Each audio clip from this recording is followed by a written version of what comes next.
guys, it is Tuesday, May 30th. I just went out to my garden and I harvested half of these yesterday and half today. These are snap peas, and so it's kind of fun that I have all these coming into harvest now. And my tomatoes are all starting to get tomatoes on them. One of the plants looks like the tomatoes will be ready to harvest pretty soon, maybe in another week. So very fun. Anyway, today is the 30th and it's John's birthday. So I'll have to show you what I got him for his birthday. Okay, this is what I got him. I got him a subscription to a service called Battle Box, and it is all about survival gear. And John's kind of into that kind of stuff. So survival and tactical gear. I'll show you what this is like. It's like a women's beauty subscription box, but it's not beauty stuff. So when you sign up for this, you have choices. You can get the basic, the advanced, the pro, or the pro plus. The pro plus costs $150 a month. I did not get that. The pro costs $100 a month. I did not get that. I didn't want to get the basic because I just didn't want him to get a bunch of little trinkets every month. So I got him the advanced, which is $50 a month. And so what I purchased for him was several months of this, not just an ongoing subscription. And so he'll get 6 to 10 items, 2 to 3 of them will be higher end items. And so while I'm paying $50 a month for this subscription box for him, the value of it is much higher. He's kind of been talking about getting this service, but he wasn't sure if he, what it would be like, or if he wanted to spend his money on it. So what I thought is, if he gets this subscription box, and my mom and I actually pitched in on this, so I'm buying 3 of the months for him and my mom is buying 2, so he'll have 5 boxes. And that way, at the end of 5 months, he'll know if he wants to keep the subscription going, or if 5 months of these boxes will be enough for him. But anyway, he was very excited about it. It also comes with a monthly subscription to this website called Ready Man, and it's another, survival kind of a thing that you have to pay $10 a month for, but included in the box, you get, for every box you get a code so that you can have access to this other website. And so he's really excited. Now the box has not come yet. I actually ordered it a day after the window of mailing for May. And so he will not get his box for 2 more weeks. So I just printed out the logo and put it inside a card for him and said, you have 5 months for this. And I gave it to him yesterday, actually, because, today's his birthday. He's working today. He left as I was just barely waking up, and I kind of knew that would happen, and I wanted him to have a chance to kind of investigate his gift a little bit without having to get it and then just run off to work. So there you go. So hi, you guys. It's about 1:15. And it is so hazy outside. Here, let me go out and show you. Outside here. It is super hazy. There's a fire burning not too far from here. I mean, it's not like I can see the flames or anything, but let me show you. I don't know if you can see, especially like at the foot of the mountains. It's just kind of hazy out there. Anyway, this morning the smoke smell was really bad. And yesterday, oh my gosh, no, not yesterday, the day before, the smoke smell when we were getting out of the car and going into church, it was awful. And so I'm just trying to, I'm trying to keep the doors closed. In the mornings, it's cool enough to open the doors. Then I close them up, and then I try to delay putting on the air conditioner until later on, just kind of run fans. But I have not been keeping the doors open in the mornings because it's just super smoky. Okay, let me just say that very few things in life are more beautiful than a bowl of fresh strawberries. And boy, oh boy, do I love the taste of really fresh strawberries. Not just strawberries from in the wintertime that are red, but tasteless, but truly ripe, fresh strawberries. This is my lunch today. Well, look at this. I was sitting inside, and then all of a sudden I thought I heard thunder, and I thought, no, we're not supposed to have a storm today. And the next thing you know, I hear noise on my skylight as rain started to come down. And I believe you probably just heard that thunder. It's kind of unusual because usually, well, what day is today? Today's the 30th of May. Usually spring is pretty dry here. May and June tend to be dry, hot months in Arizona. And then July, usually around the beginning of July, is when the monsoon rains start. And then we have pretty regular rains, like every single afternoon from July through, you know, well into August, sometimes toward the beginning of September.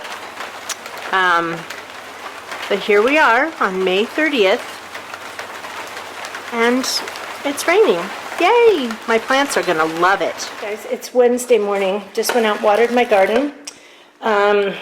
Picked some snap peas, and then I harvested some kohlrabi leaves. Normally I just eat the little, the base of the kohlrabi plant, which is kind of like a mix between a potato and a turnip. But I've also heard that you can eat these, and I took a little bit off and took a nibble. You know, I've heard that you can eat radish leaves too, but they're not good, and the cows won't even eat them, so that's saying something. Anyway, these seem to be a little bit more mild. I thought I'd try them in a smoothie and just kind of see what I think, because look how huge these leaves are. I mean, can you see this? And they're pretty prolific, so I figured, you know, while I'm waiting for the kohlrabi, why not, you know, harvest some of the leaves. Okay, you guys, it's the moment of truth.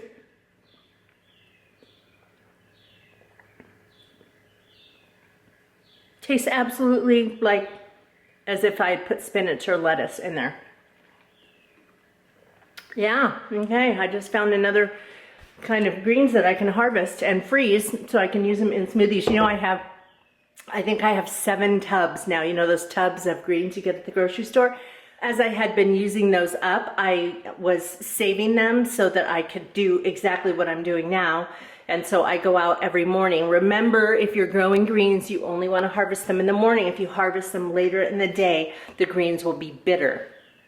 Also, once they've bolted, which means they go to flower, the greens are going to be bitter. So if you're wondering why your greens taste bad, you either harvested them too late in the day, or go out and take a look and see if they're starting to grow that little stalk that the flowers are going to come on, and that would be a reason why your greens are a little bitter. In fact, I did harvest some spinach without realizing that it had started to bolt, and I just noticed in my smoothie that there was just, you know, I could notice the greens actually, because normally you don't notice them. You know, you put a banana and 2 kinds of fruit. I always put 2 cups of berries, and then some kind of liquid. I put in a cup. You want to put it a cup and a half. I put in a cup of almond milk, unsweetened, and a half a cup of water. You could do all almond milk, you could use soy milk, you could use all water.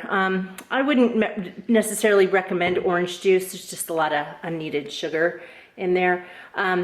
Anyway, yeah, so 1 banana, 2 other fruits, a cup and a half of liquid, and then 2 to 3 cups of greens. I just take big handfuls now.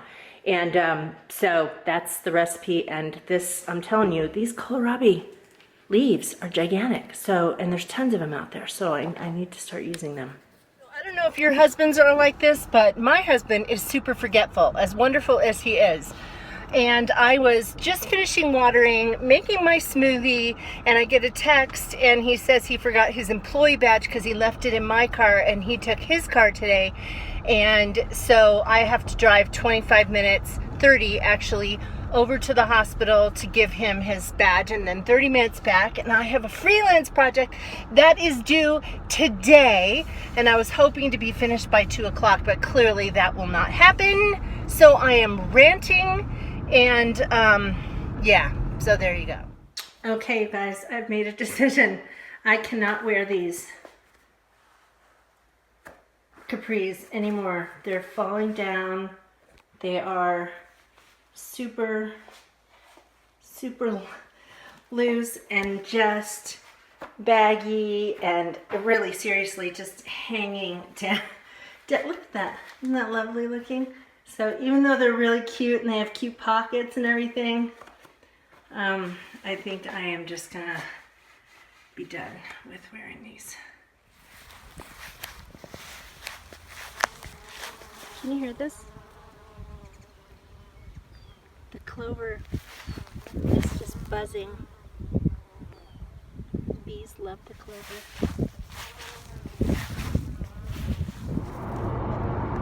Hey guys, it's Friday and John and I are driving up to Flagstaff. I haven't been to Flagstaff for almost 3 weeks. I haven't been up there since graduation. So we're going up today. I was originally planning to go because I need to, well, I haven't seen my dad in 3 weeks, so I need to do that, wanted to do that, and then also need to do a little bit of shopping. And then John wasn't working today. Boy, it's hazy, isn't it? Is that the fire? Yeah, shoot. I don't know if you guys can see that behind me, but it's really hazy out from this fire that's burning not far from here. Anyway, so John decided to come up because he's not working today. He hasn't seen my dad in a while either. And so my dad and my mom's birthday is on Sunday. So my mom and dad and John and I are going to go have lunch today. And then I need to go to Target, and John needs to get fingerprinted for some classes he needs to take for his job. So the school is requiring that. And then I also am going to buy some new capris because, as I showed you in that clip, my pants are falling off of me, and so I definitely need some new pants. And then also a makeup brush, and just, you know, just some stuff like that. Post office. It's just kind of going to be a little day of running errands. Good morning, guys. It's Saturday. And I have been busy this morning. I went outside, and well, I've been noticing that my 2 more mature apple trees outside, they're not huge, but they're certainly bigger than the ones we planted.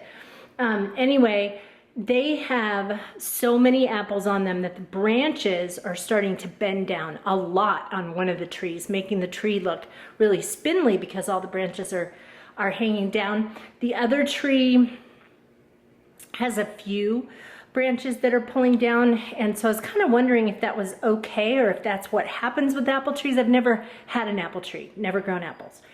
So I looked it up, and apparently when you have branches of apple trees that are just so overladen with apples that it's not good for the tree. It can permanently damage the branches, and I don't mean like just by breaking them. It can actually make them just damage the branches and damage the tree in the long run.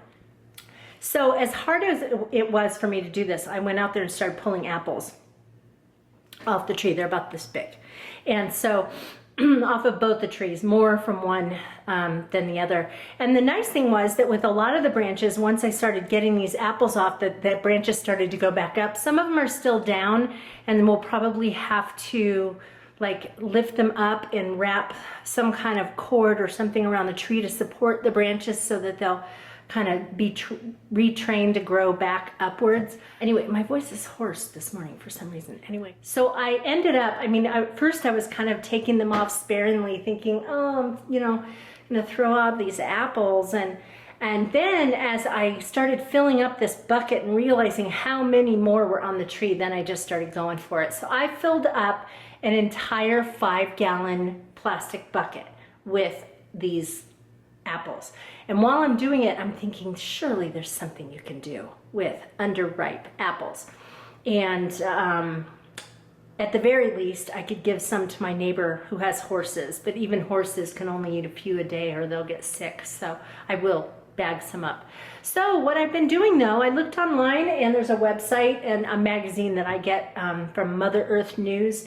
And they actually were talking about what to do with windfall apples. So whenever wind blows, of course, apples fall off trees. And so what do you do with those? If they're just apples that are just falling off, not from wind, then there could be something wrong with them. So you don't want to use those necessarily. They might have worms or something in them. But if they're coming off from windstorms, then, you know, what are you going to do with those apples? So I found that I can make apple chips, and I can also make, like they call it a cloudy apple juice. It's because, I mean, all right, so all I did is I took the apples, washed them, cut them in half, and threw them in a big pot with a couple inches of water and boiled it for 20 minutes. Basically what happens is the little apples, all the guts just fall apart.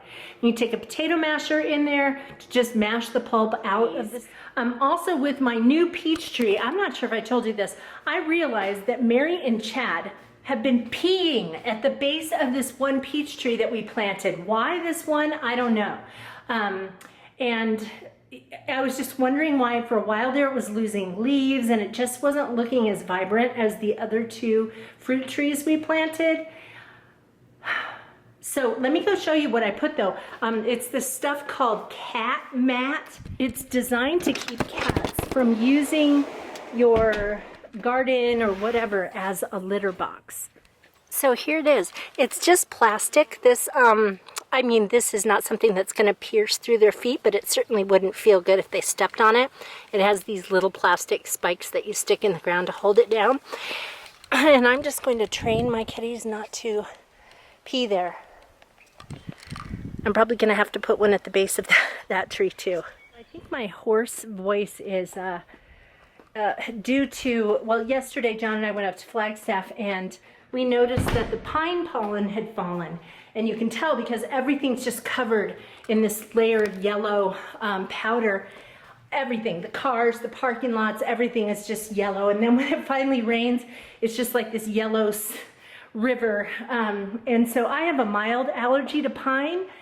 And because there are very few pine trees here where I live, I haven't had any exposure to pine pollen really. And so by spending the day up there yesterday, I think I had a stuffy nose a couple hours after we got there.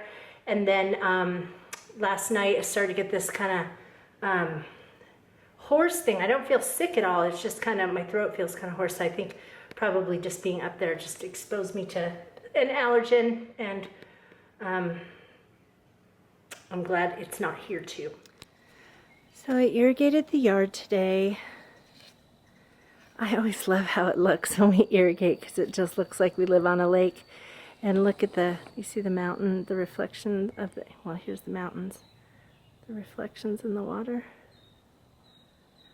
This will go down in a short period of time. For those of you who haven't seen when I've done this before, we're on what is called flood irrigation. There's these ports that open up and there's an offshoot from the river nearby. Like a small little canal sort of a thing, and we just open these little ports in the front of the yard and the water comes up and floods the yard, and then that's how we water this big thing. So, and the kind of cool thing is that it's free.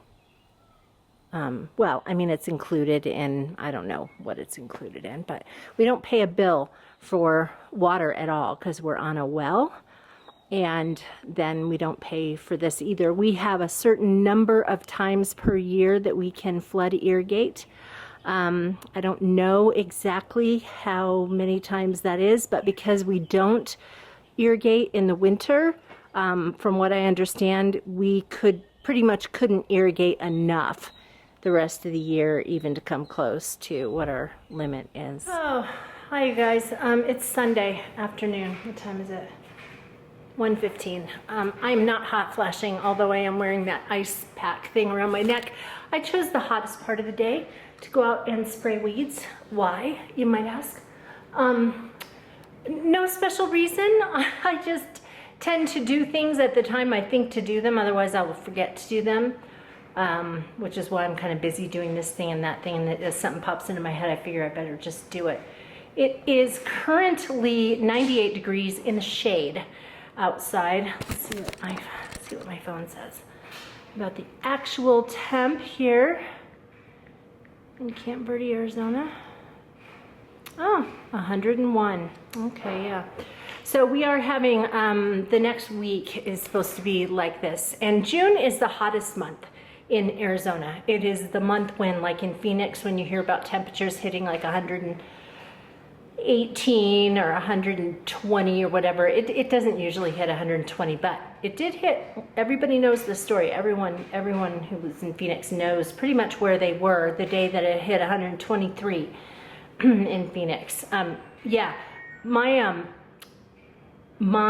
mom was actually crossing a street that day, and while she was waiting for the light to change, the rubber material on the bottom of her shoes kind of started to melt a little bit, and it stuck to the sidewalk when she started to walk again. She had a friend who left a bag of microwave popcorn in her car, and it popped. We've also known people who actually will say, I'm going to go out and fry an egg on the sidewalk. You can actually fry an egg on a sidewalk when it's that hot in Phoenix.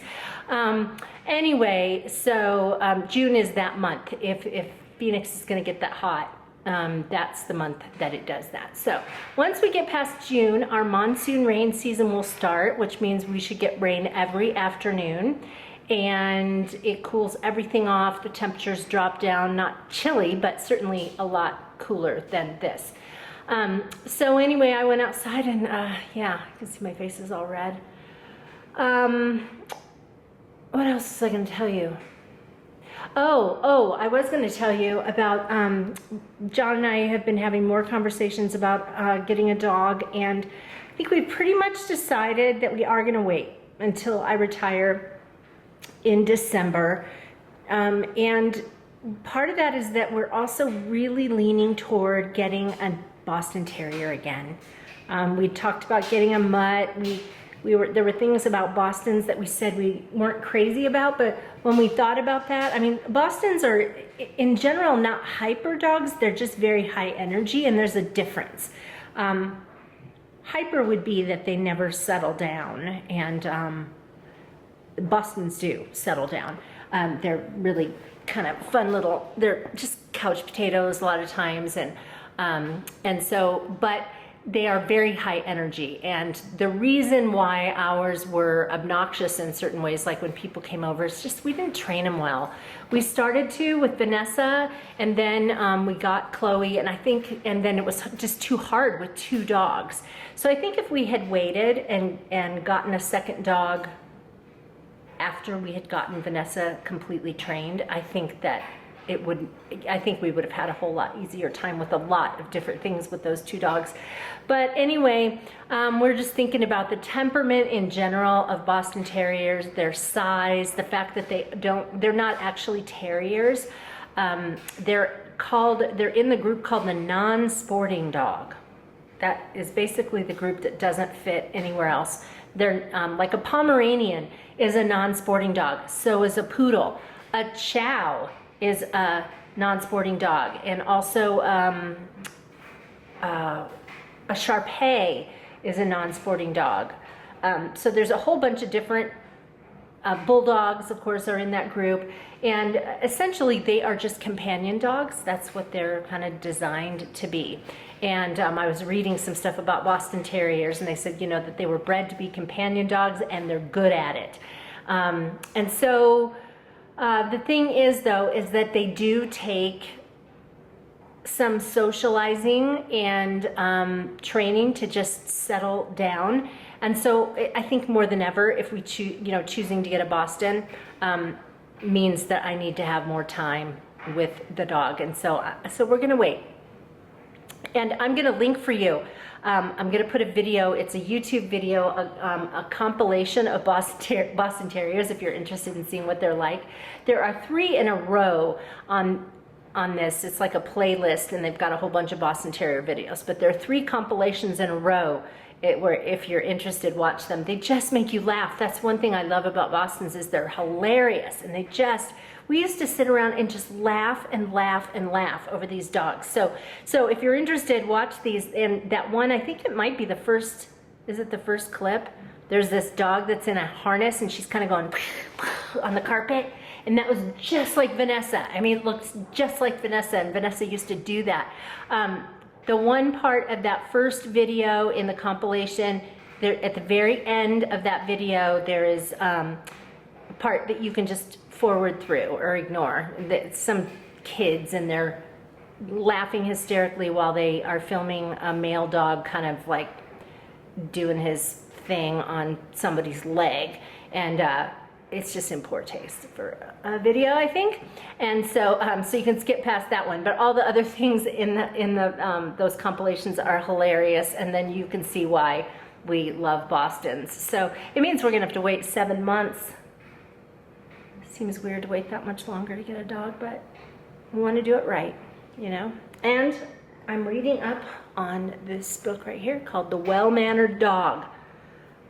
I got this after I'd already had Vanessa and Chloe. It was kind of too late to do some of this stuff with them, but basically it's not necessarily teaching them tricks, although there are some tricks in here, but basically teaching them how to not destroy the furniture, how to potty train them, how to walk nicely on a leash, how to respect people, and there was one other thing, and I can't remember what it is, but it's got a lot of different things, but those are the major things, is teaching your dog to have manners. And so our next dog is going to have good manners.